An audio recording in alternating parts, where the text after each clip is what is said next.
Welcome home, my beauties of the universe. My name is Tay, also known as the Empress of Love, and I just want to say thank you so much for being here today, for watching this podcast, for listening to this podcast wherever you are. It is just such an honor to be able to connect to God, universal energy, and the ancient wisdom they have to offer, and ultimately to connect it back to you. So I just want to say I'm grateful and thank you again. So today I want to talk about the idea of sense of self. Sense of self is something that has been heavily on my mind and heavily involved in my life lately. And if you're wondering what I mean by sense of self, this is not how the universe views you, not how your friends view you, not who people think you should be, but how you view yourself. And a lot of times there can be a disconnect between our sense of self and our reality. And getting to know your sense of self and really seeing how it connects to your reality is really vital in living in the storyline that you want to create. And so let me just explain a little bit further here. My old sense of self was very connected to being let down. She was a people pleaser. She had no boundaries, and she struggled with her mental health and a lot of anxiety. My new sense of self is pretty much the opposite of all of those things. But let's get in deeper, and I will explain. So, my friend Scott and I, we were on FaceTime and we were doing tarot readings on each other. And he told me, Tay, I have a message for you. I feel that you are stepping into this new sense of self. And this new sense of self is the queen.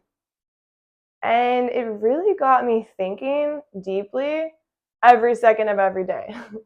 Because our sense of self is really, it's how we view ourselves. So it's the actions we take or don't take, the boundaries we set or don't set, the things we communicate and speak about or don't speak about at all. It is how we live our life. And how we live our life is directly correlated to the outcome of what we're living. If you're not setting boundaries, if you're not speaking your truth, if you're pleasing others, you're going to be feeling a little bit empty. But if you're doing the opposite, maybe you'll feel pretty full. And so I started to experiment with this idea of sense of self and this idea of the queen. Because, we all talk about in my queen era or queen energy or I'm queenie. But what does that even mean? And if you really break it down, you'd be surprised like, wow, this means something a lot deeper than what I had previously recognized. And so every morning I started to wake up and I asked myself, what does the queen want to do? Maybe some days she wanted to go on a walk. Maybe some days she did not want to get up. She just wanted to rest. Maybe other days she sat on her lanai and just enjoyed nature. But it was a true question I needed to ask myself because from my perspective, I was always operating on this like anxious, high impulse, like, oh, I need to go. It's like grind mode. And ever since I've moved to Hawaii, the grind has slowed, but it hasn't stopped internally. And the grind was really connected to my old sense of self, the one who lived in more fear, the one who pleased others, the one who was expecting to be let down. But the queen doesn't live in fear. She lives to take care of herself. She lives to nourish herself. She lives to be happy. She lives to be free because if you look around, the queen doesn't have anything to worry about because she's the queen. She's safe. She's loved. And this is my viewpoint on the queen, and maybe you can dive in deeper. But I started to, wake up. What does the queen want to eat for breakfast? I started eating a bit healthier. Surprising. I started juicing more celery juice. What does the queen want to wear? I started dressing cuter. What jewelry does she want? I started pulling out jewelry I forgot that I had. And it goes a little bit further. I was at the gym, and normally I let my masculine side really come through hard and finish off the workout strong. And in this particular day, I was just so tired. And I was talking to myself and asking myself, what would the queen do? And interestingly enough, the queen wouldn't finish those sets with weight, and she would try body weight. And if body weight still was exhausting and just not agreeing with her energy, she would just stretch and simply go home and rest. And this was so interesting because I had always pushed myself to this extreme. And I would find myself a little bit empty, and a little bit more empty, and a little bit more empty, and not feeling fully nourished. It's like, how can I eat so healthy, go to the gym, stick to these routines, and not feel full? And so I did just that. I worked out the rest of the workout body weight, and I felt amazing. I felt nourished. I felt energized. And I felt actually really sore. And it was great. And so I just started taking this queen thing further and further and further. Who would the queen talk to? What type of things would the queen interact with or listen to? Is the queen going to sit there and talk about drama in any form? And specifically when it has nothing to do with her and it has everything to do with others. So the queen really would not allow this. And so I really started to set boundaries. I started to communicate clearly in my relationships and my friendships. I would speak my truth on how I'm feeling, on where I stand, on if I'm not feeling valued and why I'm not feeling valued. In the past, I would just not feel valued and I wouldn't talk about it because I just thought, I could just push this to the side, it'll get better. But the truth is, we are the creator of our own reality, and we have to make a conscious decision, a conscious choice to choose the right path that aligns with our storyline. And it starts with our sense of self. And so understanding your sense of self will allow you to see where you're going, what you're doing, how you're speaking, how you're communicating. And another way this really affected me was in my own personal relationship with my boyfriend. Because like all of us, I have trauma from the past, from past relationships that I have worked on, that I have tried my best to heal. But in some cases, it still pops up. And my boyfriend travels for work a lot. And when he used to travel for work, I would get this anxiety, this deep-rooted anxiety, and I would try to connect to it and see what it is. And a lot of times it was connected to the past. And I would work through it, but I would still have to experience that.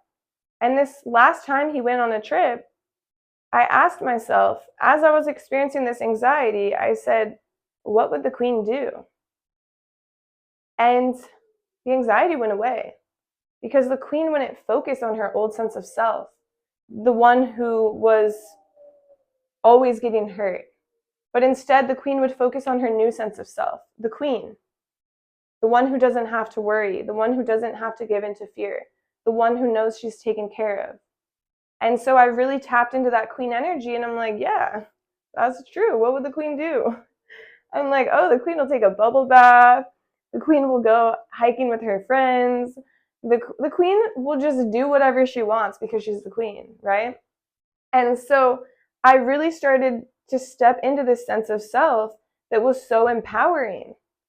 And I did notice that in moments, my old sense of self would try to hold on, would try to pull me back, would try to take over. But being conscious of, wait, who's speaking? Is this the old me or is this the new me? Because the new me is creating the life that I want to live. The old me is creating the life that I already lived. And I will put it like this. When you step into your new sense of self, you do have to face some darkness. And by darkness, I mean stepping into my new sense of self, I realized I needed to raise my prices. I realized I needed to set boundaries with my time, with clients, with just people in general.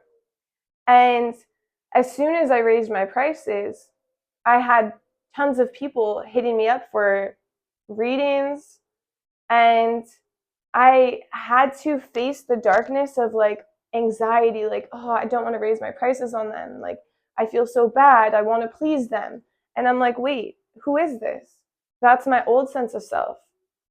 And I had to step out of the dark. And so if you really think about it, yes, you have to face these moments of anxiety. But to be honest, when I just faced the moments of anxiety with the queen energy and just sent a simple text, hey, I really appreciate you, but I just want to let you know I have raised my prices. I do want you to book on my website.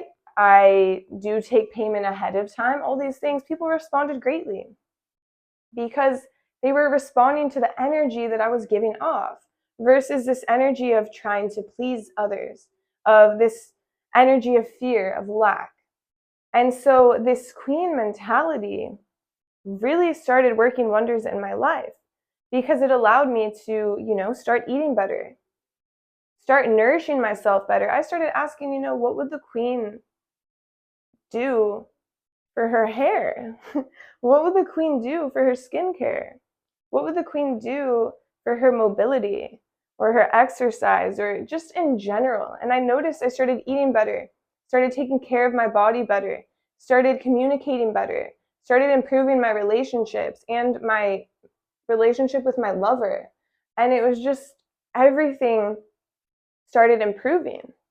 And I found that I had more time for myself, more time to recharge. My cup suddenly started getting fuller. And the thing is that this is a choice. And this can be taken so much further, right? And I'm sure over time I'm going to learn what this queen mentality truly, truly means.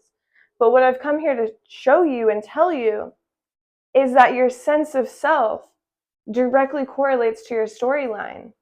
And the longer you keep living in the dark and in this old sense of self that is tied to trauma, tied to loss, tied to storylines you don't want to keep creating, then you have to become conscious and aware of the sense of self that is truly and authentically you. And this queen sense of self is truly and authentically me. I love doing all the things that I've been doing. And maybe yours isn't the queen. I worked with some clients who were going through similar energy. And for one of them, hers was drowning, was her old sense of self, and her new sense of self was the sun. And the sun is positive and at ease and looks to the future with happiness and peace.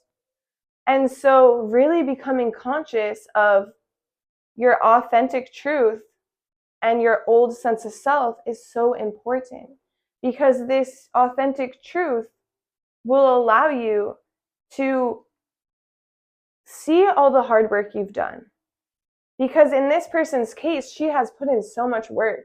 She has healed herself on so many levels.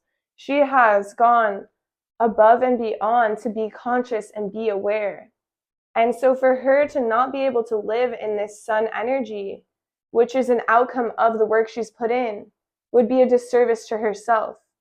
And so becoming conscious of these two energies, the past and the present, which is authentically you, will allow you to lead a life that is more peaceful, more loving, more energizing, and ultimately more you. So thank you so much for being here today. I really, really, really, really appreciate you so much. And I would love if you support me. You can follow me on Instagram at Empress of Love. And I have a link tree in my bio with my website, my YouTube, my TikTok, my Google reviews, my booking page. So if you want to support me, you can feel free to follow me on any of those channels. You can book on my website for a personal reading or Reiki, or I also do fitness programs. But I would literally love to connect with you, and I will see you next time. Bye.